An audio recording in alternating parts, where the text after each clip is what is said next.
Do you guys ever wonder why Jesus uses the example of himself as a vine tree in John chapter 15? Now, wine was extremely valuable during that time, and vine trees produce grapes, and grapes are used to make wine.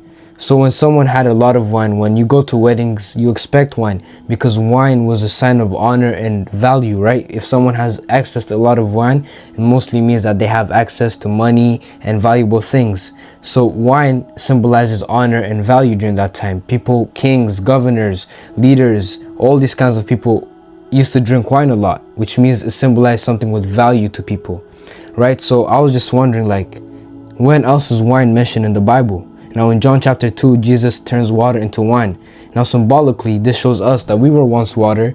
Apart from Christ, we were nothing. That's why in John 15, the same example, the same time he used the examples of vine tree, he says in verse 5, that apart from him, we can do nothing. So without Christ, we are water. We are useless. We have no purpose in this life.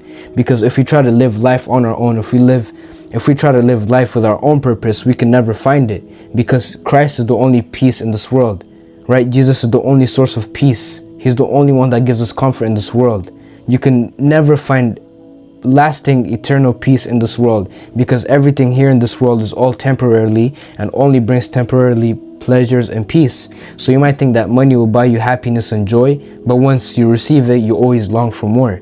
But the only person that can give you true peace for yourself and your soul is Jesus Christ alone. So when we accept Jesus into our lives, he can change us and give us value and purpose, because when we walk in the will of God, that's what he designed for us before the foundation of the world. So when we flow and walk in the footsteps of Christ in the way that he dictated for us, that's when we find our true purpose. That's when we're turned into wine, showing us that we have value in Christ alone, and not in anything else in this world, only in Christ, because Christ is the only one who gives value, because apart from him, we can do nothing. So let's stop building our identity on the things of the world and materialistic things, but find our identity and purpose in Jesus Christ alone.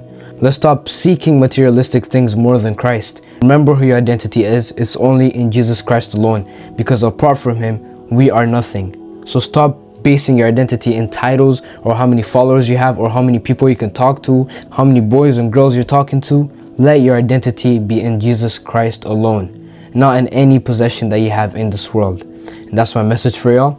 Peace.